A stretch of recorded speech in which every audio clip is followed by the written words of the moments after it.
News కి స్వాగతం. ముందుగా హెడ్లైన్స్. తెలంగాణ భవన్ లో బీఆర్ఎస్ నాయకుల ప్రెస్ మీట్.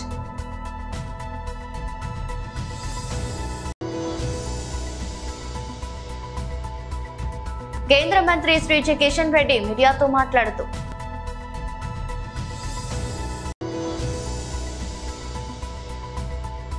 టీటీడీ మాజీ చైర్మన్ పార్టీ రాష్ట్ర అధికార ప్రతినిధి శ్రీ భూమన కరుణాకర్ రెడ్డి ప్రెస్ మీట్.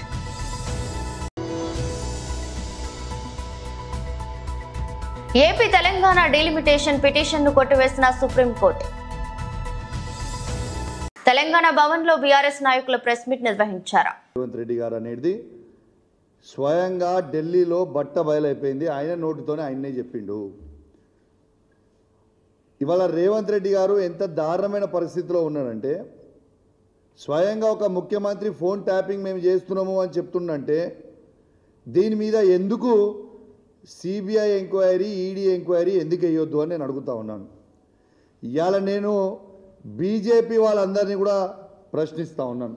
ఖచ్చితంగా బీజేపీ వాళ్ళు కూడా ఖచ్చితంగా ఇవాళ నిన్న రేవంత్ రెడ్డి గారు అన్న దాని మీద ఫోన్ ట్యాపింగ్ ఇష్యూలో ఖచ్చితంగా మీరు CBI case, ED case Revanth Reddy గారి మీద వేయాలి. దీని మీద ఖచ్చితంగా ఎంక్వైరీ చేయాలి. ఎందుకు చేయరు అని మేము అడుగుతూ ఉన్నాం. ఇవాళ ఒకటే ఆలోచన చేయండి. ఇలా రేవంత్ రెడ్డి గారు ఎంత దౌర్భాగ్యంగా ప్రవర్తిస్తూ ఉన్నాడంటే, ఫోన్ ట్యాపింగ్ చేస్తూ అఫీషియల్గా ఆఫీసర్లు ఫోన్ ట్యాపింగ్లు చేపిస్తూ ప్రైవేట్ హ్యాకర్లను పెట్టి మా బీఆర్ఎస్ పార్టీ నాయకుల ఫోన్లు అందరివి, కేసీఆర్ గారివి, కేటీఆర్ గారివి, హరీష్ రావు గారిది, మా శాసనసభ్యులవి, మా శాసన మండల సభ్యులవి, మా పార్లమెంట్ సభ్యులతో పాటు కాంగ్రెస్ పార్టీ మంత్రులవి, కాంగ్రెస్ పార్టీ శాసనసభ్యులవి, కాంగ్రెస్ పార్టీ ఎమ్మెల్సీలవి కూడా ఇలా బీజేపీ పార్టీ సంబంధించిన ఇద్దరు మంత్రులు, కిషన్ రెడ్డి గారిది, బండి సంజయ్ గారిది, మరియు ఉన్న బీజేపీ పార్టీ ఎంపీలవి అందరివి కూడా ఇవాళ రేవంత్ రెడ్డి గారు ట్యాపింగ్ చేస్తున్నారని స్వయంగా ఆయననే ఒప్పుకున్నాడు నిన్న చిట్ చాట్లో. మరి దీని మీద కేసు ఎందుకు కావద్దు? ఖచ్చితంగా దీని మీద కేసు కావాలని నేను డిమాండ్ చేస్తూ ఉన్నాను. ఇవాళ ఎన్ని రోజులు అబద్ధాలు ఆడుతావా? అసలు రోజొక డ్రామా. ఇలా అసలు నువ్వు ఇప్పుడు దాదాపు ఈ నవంబర్ వస్తే 2 years అవుతుంది. అసలు కొత్త ప్రాజెక్ట్ కానీ కొత్త స్కీములు కానీ ఒక్కటన్నా నువ్వు చెప్పినవి ఇంప్లిమెంట్ చేసినావా? ఎంతసేపు ఒక డ్రామా చేయడం తప్పితే ఖచ్చితంగా రేవంత్ రెడ్డి గారి మీద ఎటు పరిస్థితిలో ఈడీ, సిబిఐ కేసు ఈ ఫోన్ ట్యాపింగ్ ఇష్యూలో పెట్టాలి. ఎందుకంటే 119 శాసనసభ్యులై, అంటే ఆయనది ఒక్కటి తీస్తే 118 శాసనసభ్యులై ఫోన్ ట్యాపింగ్ చేస్తుండు, 17 మంది ఎంపీలై ఫోన్ ట్యాపింగ్ చేస్తుండు, ఇవాళ ఎమ్మెల్సీలై ఫోన్ ట్యాపింగ్ చేస్తున్నప్పుడు ఖచ్చితంగా ఇవాళ ED, CBI case Revanth Reddy గారి మీద పెట్టాలని నేను డిమాండ్ చేస్తూ ఉన్నాను. ఇంకోటి కూడా చెప్తా ఉన్నాను. రేవంత్ రెడ్డి గారు ప్రైవేట్ హ్యాకర్లు ఫోన్ హ్యాకర్లను పెట్టుకొని హీరోయిన్ల ఫోన్లు కూడా ట్యాపింగ్లు చేసి ఇవాళ మై హోమ్ భుజా అపార్ట్మెంట్కి రాత్రి 2 గంటలకు పోయి ఏ హీరోయిన్ దగ్గరికి నువ్వు పోతున్నావు అనేది మొత్తం అందరికి కూడా తెలుసు. కేంద్ర మంత్రి శ్రీ కిషన్ రెడ్డి మీడియాతో మాట్లాడుతున్నారు. నిలిచారు. జవహర్లాల్ నెహ్రూ తర్వాత ఈ దేశానికి ప్రధానమంత్రిగా సేవలు అందించినటువంటి వ్యక్తుల్లో మోడీ గారు ఈరోజు శ్రీమతి ఇందిరాగాంధీని కూడా అధిగమించి 2వ స్థానంలో వచ్చారు. వారికి తెలంగాణ ప్రజానీకం తరఫున హృదయపూర్వకమైనటువంటి శుభాకాంక్షలు తెలియజేస్తా ఉన్నాను. రాష్ట్రంలో కాంగ్రెస్ పార్టీ ప్రభుత్వము అధికారంలో రాకముందు ఎన్నికల ప్రచారంలో భాగంగా కామారెడ్డిలో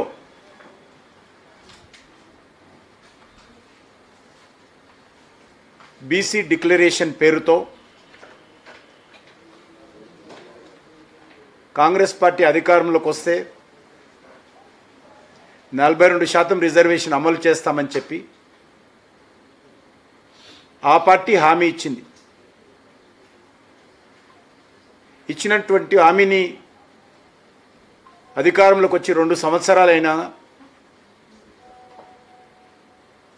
ఇంతవరకు దాని విషయంలో ఒక స్పష్టమైనటువంటి అవగాహన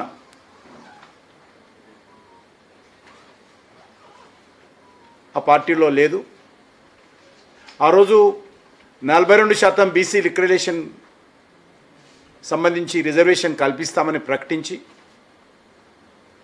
ఈరోజు 32% బీసీకి రిజర్వేషన్ ఇస్తామని చెప్పి ఈరోజు ప్రకటించడం ఏదైతున్నదో ఇది బీసీలకు అన్యాయం జరుగుతూ ఉంది. ముఖ్యంగా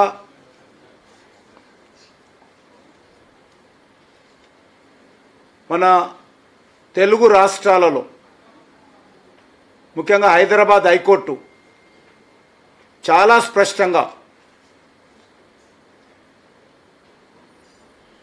గతంలో కూడా రాజశేఖర రెడ్డి గారు ముఖ్యమంత్రిగా ఉన్నప్పుడు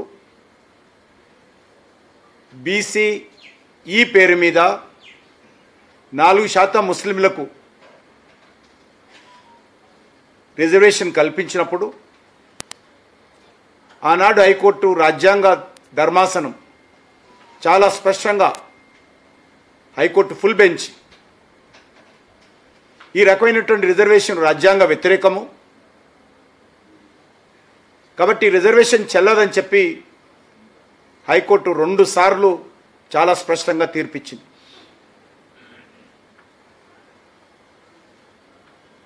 మళ్ళీ ఈరోజు అదే పద్ధతిలో ఆ 4% కూడా సుప్రీంకోర్టు నుంచి స్టే తెచ్చుకొని ఇంకా కొనసాగిస్తున్నారు. మళ్ళీ ఇప్పుడు 4% కాదని చెప్పి తగుదునమ్మా అని బీసీలకు అన్యాయం చేసే విధంగా టీటీడీ మాజీ చైర్మన్ మరియు పార్టీ రాష్ట్ర అధికార ప్రతినిధి శ్రీ భూమన కరుణాకర్ రెడ్డి ప్రెస్ మీట్ నిర్వహించారు. ఒక సాంప్రదాయాన్ని తీసుకొని వచ్చినాం. అది దాదాపు 2 సంవత్సరాలు అత్యద్భుతంగా మొత్తం దేశంలో ఉన్న హిందువులంతా కూడా ఎంతో గొప్ప నిర్ణయం తీసుకున్నారు. మఠాధిపతులు దాదాపు 23 మంది వాళ్ళ ఆశీర్వాదంతో తీసుకున్నటువంటి ఈ నిర్ణయం పట్ల అందరూ హర్షించటమే కాకుండా మాకందరికీ కూడా ఈ దర్శనం కల్పించినారు అని వేణోళ్ల పొగిడిన సంగతి అందరికీ తెలిసింది. కూటమి ప్రభుత్వం అధికారంలోకి వచ్చిన తరువాత ఈ క్యూ లైన్లలో ఎస్ఎస్డి పాసుల్ని ఇచ్చేటువంటి కార్యక్రమంలో భాగంగా 8/1/2025 తారీఖున తిరుపతిలో ఉన్న రామానాయుడు మున్సిపల్ హై స్కూల్ దగ్గర ఉన్న పార్కులో ఉన్న గేటును తెరవటం మూలంగా అత్యంత దయనీయమైనటువంటి స్థితిలో జరిగిన మ్యాన్మేడ్ తొక్కిసలాటలో 6 మంది భక్తులు తమ ప్రాణాలని కోల్పోవటం జరిగింది. 50 మంది పైగా భక్తులు తీవ్రంగా గాయపడడం జరిగింది. దీని మీద ప్రపంచవ్యాప్తంగా ఉన్న హిందువుల అందరి ఆగ్రహావేశాలను చవిచూసినటువంటి ప్రభుత్వం కంటితుడుపు చర్య కోసమని ఒక జ్యుడిషియల్ కమిషన్ను వేసింది. ఈ జ్యుడిషియల్ కమిషన్ను వేయటానికి పూర్వం 9వ తారీఖున జనవరి నెల చంద్రబాబు నాయుడు గారు గౌరవ ముఖ్యమంత్రి ఆ రామానాయుడు పార్కు ఈ రెండింటినీ సందర్శించి అక్కడున్నటువంటి కలెక్టర్ గారి మీద, ఎస్పీ గారి మీద, సివిఎస్ఓ గారి మీద, ఈఓ గారి మీద పెద్ద ఎత్తున రంకెలు వేసే అంతగా వాళ్ల మీద కోపగించుకోవటం జరిగింది. ఏపీ తెలంగాణ నియోజకవర్గాల పునర్విభజన అంశంపై సుప్రీంకోర్టు కీలక ఆదేశాలు జారీ చేసింది. 2 తెలుగు రాష్ట్రాల్లో నియోజకవర్గాల పునర్విభజనపై ప్రొఫెసర్ పురుషోత్తం రెడ్డి దాఖలు చేసిన పిటిషన్ను కొట్టివేస్తూ సర్వోన్నత న్యాయస్థానం తుది ఉత్తర్వులు జారీ చేసింది. ఏపీ పునర్విభజన వ్యవస్థీకరణ చట్టంలోని సెక్షన్ 26 ప్రకారం నియోజకవర్గాల పెంపు ప్రతిపాదనకు ఆదేశాలు ఇవ్వాలని ప్రొఫెసర్ పురుషోత్తం రెడ్డి 2022లో పిటిషన్ దాఖలు చేశారు. జమ్మూ కాశ్మీర్ లో పునర్విభజన సమయంలో ఏపీ విభజన ఈ పిటిషన్ పై జస్టిస్ సూర్యకాంత్, జస్టిస్ కోటేశ్వర్ సింగ్ కూడిన ధర్మాసనం ఈరోజు విచారణ చేపట్టింది. రాజ్యాంగంలోని 170 అధికరణం ప్రకారం ఏపీ విభజన చట్టంలోని సెక్షన్ 26కు పరిమితి ఉందని ఈ సందర్భంగా ధర్మాసనం గుర్తు చేసింది. 2026లో మొదటి జనగణన లెక్కల తర్వాతే డిలిమిటేషన్ నిర్వహిస్తామని చట్టంలో స్పష్టంగా చెప్పారని పేర్కొంది. ఇలాంటి వాజ్యాన్ని అనుమతించడం వల్ల మిగతా రాష్ట్రాల నుంచి కూడా నియోజకవర్గాల పునర్విభజనపై పిటిషన్లు ఇచ్చే అవకాశం ఉందని సుప్రీంకోర్టు ధర్మాసనం పేర్కొంది. కేంద్ర పాలిత ప్రాంతాలతో పోల్చినప్పుడు రాష్ట్రాలలో డీలిమిటేషన్ కు సంబంధించిన నిబంధనలు భిన్నంగా ఉన్నాయని న్యాయస్థానం వ్యాఖ్యానించింది. జమ్మూ కాశ్మీర్ పై ప్రత్యేక దృష్టి సారించారన్న వాదనను కూడా ధర్మాసనం తిరస్కరించింది. జమ్మూ కాశ్మీర్ కోసం జారీ చేసిన నియోజకవర్గాల పునర్విభజన నోటిఫికేషన్ నుంచి మినహాయించడం ఏకపక్షం విపక్షం కాదని చెబుతూ పిటిషన్ను సుప్రీంకోర్టు కొట్టివేసింది. సంగారెడ్డి జిల్లా మొగుడంపల్లి మండల కేంద్రంలోని జూలై 24వ తేదీ బీఆర్ఎస్ మాజీ మంత్రి వర్కింగ్ ప్రెసిడెంట్ కెల్వకుంట్ల తారక రామారావు జన్మదినాన్ని పురస్కరించుకుని తెలంగాణ మాజీ SC corporation chairman Y Sarottam ఆధ్వర్యంలో స్థానిక బీఆర్ఎస్ పార్టీ కార్యకర్తల సమావేశంలో కేక్ కట్ చేసి ఒకరికొకరు స్వీట్లు పంచుకున్నారు. అనంతరం స్థానిక ప్రాథమిక పాఠశాల విద్యార్థులకు ప్యాడ్లు, పెన్లు పంపిణీ చేశారు. కార్యక్రమంలో మాజీ SC corporation chairman Y Sarottam మరియు స్థానిక మాజీ ఉప సర్పంచ్ బి రాములు, మాజీ ఆత్మ committee director C Gopal, cooperative director A Balaraj, K Venkat, Anjanna, Chella Srinivasa Reddy, B Shivakumar, B Nagesh Yadav, B Vijender, Jaipal, B Vittal, Uggelli Srinivas, T Krupa BRS కార్యకర్తలు పాల్గొన్నారు. కార్యక్రమంలో మాజీ SP corporation chairman Y Sarottam మాట్లాడుతూ మాజీ మంత్రి వర్కింగ్ ప్రెసిడెంట్ కేటీఆర్ కు జన్మదిన శుభాకాంక్షలు తెలుపుతూ ఆయన ఆయుష్ ఆరోగ్యాలతో ఉండాలని భగవంతుని కోరుకోవడం జరిగిందన్నారు.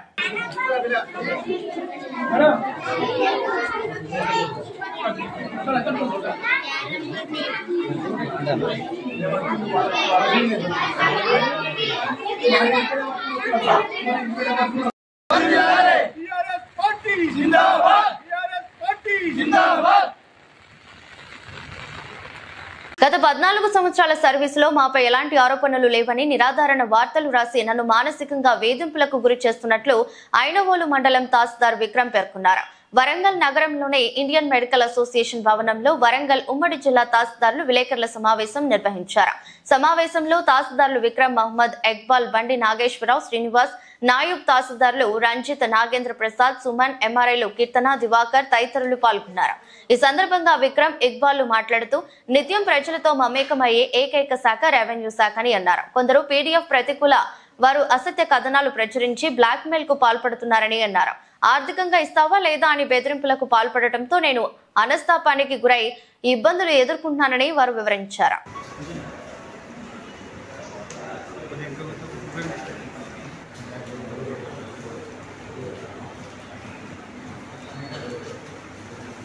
చాలా వరకు నెగిటివ్ వార్తలు రాయటం జరిగింది. దాని మీద నేను తీవ్ర మానసిక ఒత్తిడికి లోనైనా. దానివల్ల నా పరిస్థితి చాలా దారుణంగా ఉంటుంది. ఇటువంటి విషయాల్ని మా ఫ్రెండ్స్ ద్వారా నేను మా తోటి తహసీల్దార్ని పంచుకుంటే వాళ్ళు కూడా చెప్పడం జరిగింది, ఇట్లా మన మీద ఎందుకు ఇట్లా నెగిటివ్ వార్తలు రాస్తుందని. దాని మీద వాళ్ళ కొంతమంది ఈ సీనియర్ రిపోర్టర్స్ కూడా ఇది చెప్పడం జరిగింది.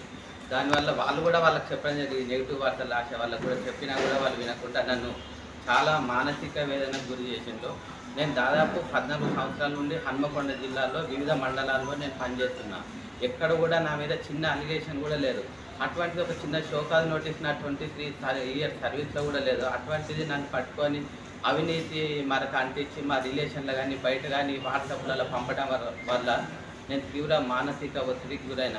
పుట్టిన సర్టిఫికేట్ నుండి డెత్ సర్టిఫికేట్కి ఇచ్చేదే రెవెన్యూ డిపార్ట్మెంట్. ఏ సర్టిఫికేట్ ఇచ్చినా అటువంటి మా డిపార్ట్మెంట్లో కొంతమంది ఉండొచ్చు, అందరినీ అదే విధంగా చిత్రీకరించి రాస్తామని వాళ్ళు ఇట్లా బ్లాక్మెయిల్ చేయడం వల్ల నేను తీవ్ర మానసిక ఒత్తిడికి గురైనాను.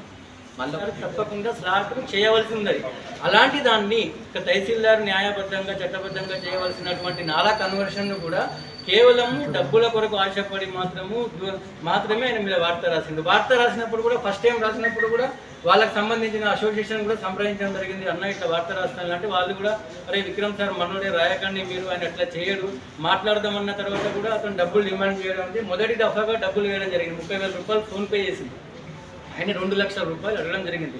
ఆ 2 లక్షలు రాలేదని సెకండ్ టైం వార్త రాసింది. మళ్ళీ మూడో టైం ఒకటి గుర్తుపెట్టుకోండి సార్, ఇంతకుముందు బ్రదర్ రవి గారు అడిగిండు, మీకు ఎన్నో జరుగుతూ ఉంటాయి, ఎన్నో పోతా ఉంటాయి, ఫేస్బుక్లో వాట్సాప్లో వస్తూ ఉంటాయి, మీరు ఎందుకు భయపడ్డారు అంటే భయపడడం కాదు, ఇక్కడ ఆత్మాభిమానం. ఇప్పుడు 25 ఏళ్ళు 30 ఏళ్ళ సర్వీస్ పెట్టుకొని ఒక తహసీల్దారు ఒక్క షోకాజ్ నోటీసు ఒక నోటీస్ కూడా తీసుకొని తహసీల్దార్ మీద ఇలా వార్త రాస్తే మనకంటూ ఒక ఫ్యామిలీ ఉంటుంది. మాకు ముఖ్యంగా శత్రువులు ఎవరు ఉంటారు? డిపార్ట్మెంట్ వాళ్ళు ఉంటారు మాకు శత్రువులు, అదేవిధంగా బంధువులు ఉంటారు.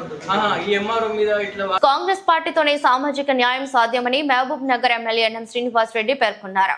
కాంగ్రెస్ పార్టీ చేస్తున్న అభివృద్ధికి ఆకర్షితులై మహబూబ్ నగర్ నియోజకవర్గానికి చెందిన బీఆర్ఎస్ నాయకులు మాజీ జిల్లా రైతు బంధు అధ్యక్షులు గోపాల్ యాదవ్, మహబూబ్ నగర్ మాజీ మున్సిపల్ కౌన్సిలర్లు పద్మజ గోపాల్ యాదవ్, రామకృష్ణ మరియు 14వ వార్డుకు చెందిన బీఆర్ఎస్ పార్టీ నాయకులు కుర్వ సత్యం ఆధ్వర్యంలో భారీగా నాయకులు కార్యకర్తలు ఎమ్మెల్యే సమక్షంలో కాంగ్రెస్ పార్టీలో చేరారు. ఈ సందర్భంగా మాట్లాడుతూ గౌరవ ముఖ్యమంత్రి రేవంత్ రెడ్డి సారథ్యంలో జరుగుతున్న అభివృద్ధి గత 75 సంవత్సరాల కాలంలో ఎన్నడూ జరగలేదన్నారు.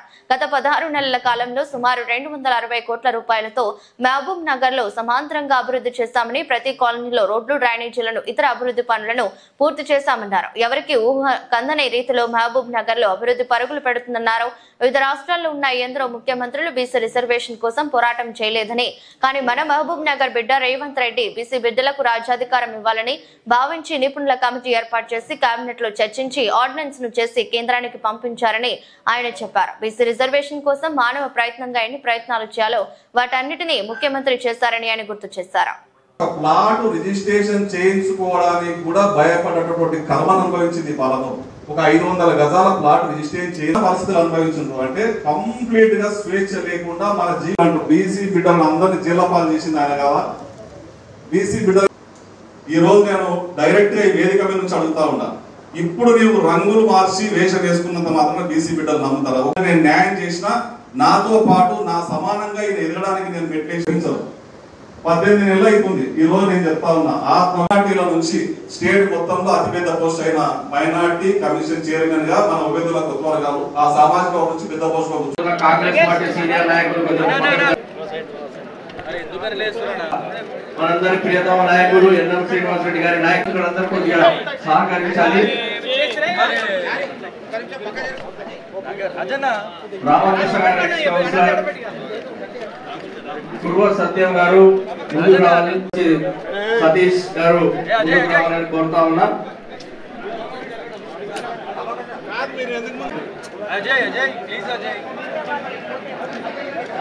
జరగాలి కొంత పార్టీలో చేరుకున్న వారికి అందరికి సహకరించాలి, తీసుకుపోవాలి. ఎందుకంటున్నా ఈ మాట అంటే స్వాతంత్రం వచ్చినప్పటి నుంచి ఇప్పటిదాకా జరగని ఎన్నో కార్యక్రమాలు వారి ఆశీర్వాదంతో వారి చొరవతోటి ఈ 18 నెలల్లో మనం చేసుకోగలిగినామంటే ఆ ఘనత రేవంత్ రెడ్డి గారిదే. మన మీద ప్రత్యేకమైన ప్రేమ వాత్సల్యం. నేను పుట్టిన భూమి మా పాలమూరు జిల్లా, నాకు అత్యంత అనుబంధం ఆత్మీయత గల నగరం మహబూబ్ నగరం. దీనిని ఉన్నతంగా తీర్చిదిద్దాలని వారు కూడా మనం అనుకుంటున్నట్టే గట్టి కోరికతో ఉన్నారు కాబట్టి ఇవన్నీ సాధ్యమైనవి. ఒక IIITని సాధించడం అంటే మామూలు మాటలు కాదు. ఎన్నో కాంపిటీషన్కి వచ్చినాయి, ఎన్నో నగరాలు కూడా మాకు కావాలి IIIT అన్నా కూడా మన కోరికను మన్నించి సరస్వతి పుత్రుల నిలయమైన పాలమూరు జిల్లాకు ఒక శాశ్వతమైన కానుకను ఇవ్వాలి అన్న కోరికతోటి వారు మనకు IIITని మంజూరు చేసింది. అంతకంటే ముందు మనకి ఇంజనీరింగ్ కాలేజ్ వచ్చింది. ఇంకా రాబోయే రోజుల్లో ఇంకొక ఇంజనీరింగ్ కాలేజ్ తీసుకొచ్చే ప్రయత్నం చేస్తా ఉన్నాం. అది కూడా సఫలీకృతం అవుతుంది. అంతేకాదు ఈ రోజు మీరు చెప్పాల్సిన అంశం, మనము డిసెంబర్ 3న మనకు రిజల్ట్ వచ్చి డిసెంబర్ 7వ తారీఖున మనం ప్రమాణ స్వీకారం చేసుకుంటే జనవరి 24లో మనకు అమృత్ స్కీమ్ కింద 269 కోట్ల రూపాయలు మన మహబూబ్ నగర్ శాంక్షన్ అయింది. ఇది కేవలం మన కృషి, మన కాంగ్రెస్ పార్టీ కేంద్రంకు లెటర్లు పంపి ముఖ్యమంత్రి గారు మాట్లాడి అక్కడ కేంద్రంలోని పెద్దలు నొప్పించి మూతపడ్డ ఫైల్ను మళ్ళీ తీసుకొస్తే మనకు 269 కోట్ల నిధులు మంజూరు ఈ పనులు జరుగుతూ ఉన్నాయి. అలాగే దాదాపుగా 200 కోట్ల రూపాయలతోటి మహబూబ్ నగర్ పట్టణంలో వాడన గల్లీలో కాలనీలో అభివృద్ధి పనులు జరుగుతూ ఉన్నాయి. మళ్ళీ 220 కోట్లతోటి ఇప్పుడు టెండరింగ్ ప్రాసెస్ జరుగుతూ ఉంది. దేనికి 2047 వరకు మనకు వాటర్ సప్లై ప్రాబ్లం ఉండొద్దు, స్వాతంత్రం వచ్చిన 100 సంవత్సరాల విజన్ డాక్యుమెంట్ ను తయారు చేసుకుని దాని ప్రకారంగా 220 కోట్లు మంజూరు చేయించుకున్నాం. దానికి టెండరింగ్ ప్రాసెస్ కూడా మొదలైంది.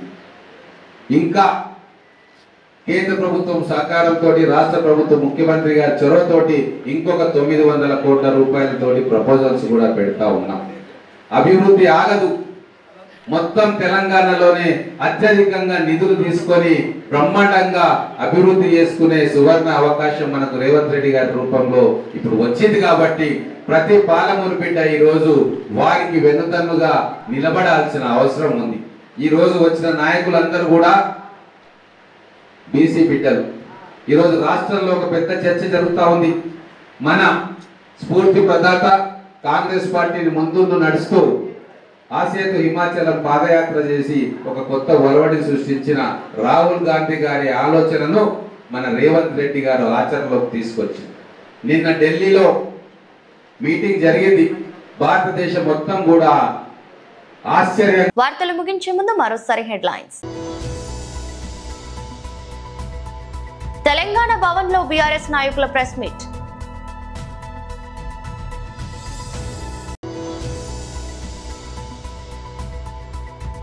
కేంద్ర మంత్రి శ్రీ కిషన్ రెడ్డి మీడియాతో మాట్లాడుతూ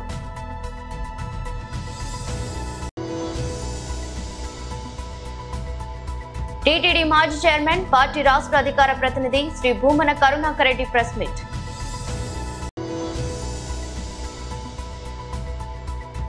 ఏపీ తెలంగాణ డీలిమిటేషన్ పిటిషన్ ను కొట్టివేసిన సుప్రీంకోర్టు. ఎదురొస్ట్ బులెటిన్ మరో బులెటిన్ లో మళ్ళీ కలుద్దాం. అంతవరకు సెలవు. నమస్కారం.